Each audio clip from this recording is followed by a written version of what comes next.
Hello বন্ধুরা, আপনারা অনেকজনে মনে করতেছেন দারাউনি টেক্সটাইল মাঠে এই হাসপাতালটি চীনের হবে কি হবে না, তাই নিয়ে আপনাদের মাঝে আমি বিশ্লেষণ তুলে ধরবো। আপনারা মনোযোগ সহকারে শুনবেন আর আশা করি আমার সম্পূর্ণ ভিডিওটা দেখবেন। যদি আপনাদের ভালো লাগে তাহলে লাইক কমেন্ট শেয়ার করে দিবেন, যাতে অন্য বন্ধুদের জন্য দেখানোর সুযোগ করা হয়। হ্যালো বন্ধুরা, আপনারা মনোযোগ সহকারে শুনবেন। এই দারুণী টেক্সটাইল মার্ট, এটা এই জায়গাতে প্রত্যেক বছর ইজতেমা সংগঠিত হয়। হওয়াতে আমরা সবাই মিলি দোয়া খায়ের করি এখানে। তারপর কিছু দুষ্কৃতী লোক এখানে মেলা বসাইছিল। আসলে মেলা বসা ঠিক হয় নাই, এখানে অনেক মেয়ে জড়িত থাকতে মেলা অনেক ইয়া ছিল, আসলে এটা ঠিক নাই। আল্লাহর কি অশেষ রহমত, এই জায়গাতে চীনের দেওয়া 1000 শয্যা বিশিষ্ট হাসপাতাল হতে যাচ্ছে। আপনারা কি অভিমত একটু জানাবেন। সম্প্রতি নীলফামারী টেক্সটাইল মাঠ এলাকায় সদর উপজেলার চড়াইখোলা ও দারোয়ানি মৌজা 1000 শয্যা বিশিষ্ট আধুনিক হাসপাতাল নির্মাণে সরকারি অনুমোদন পাওয়া গেছে। এটি হবে চীনের অর্থায়নে নির্মিত চীন বাংলাদেশ মিত্র হাসপাতাল প্রকল্পের অংশ।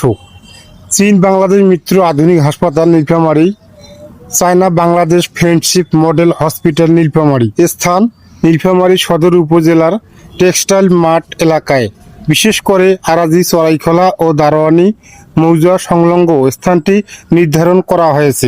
এই জায়গাটি শিল্প অঞ্চল, বিশেষ করে টেক্সটাইল মিল ও যোগাযোগ ব্যবহার দিক থেকে সুবিধাজনক, ফলে এখানে হাসপাতাল নির্মাণের সিদ্ধান্ত নেওয়া হয়েছে।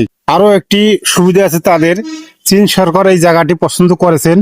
আসলে এই পাশে উত্তরা ইপিজির আছে, ওখানে বহুত চাইনিজ আছে, ওখানে থাকে, ওদের চিকিৎসার জন্য ভালো হবে।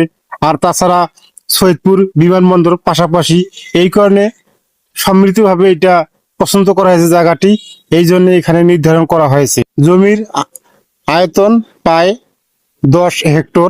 অর্থায়ন গণপ্রজাতন্ত্রী বাংলাদেশ সরকার এবং চীনের সরকার যৌথভাবে অর্থায়ন করবে।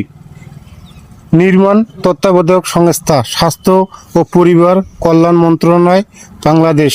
প্রকল্পের প্রধান উদ্দেশ্য উত্তরবঙ্গের মানুষকে আধুনিক ও মানসম্মত স্বাস্থ্যসেবা দেওয়া, টেক্সটাইল ও অন্যান্য শিল্প অঞ্চল শ্রমিকদের চিকিৎসার সুবিধা নিশ্চিত করা। জমি অধিগ্রহণ সম্পন্ন হয়েছে, প্রকল্পের নকশা প্রণয়নের কাজ চলছে। চীনের পক্ষ থেকে প্রকৌশলী ও কারিগরি প্রতিনিধি দল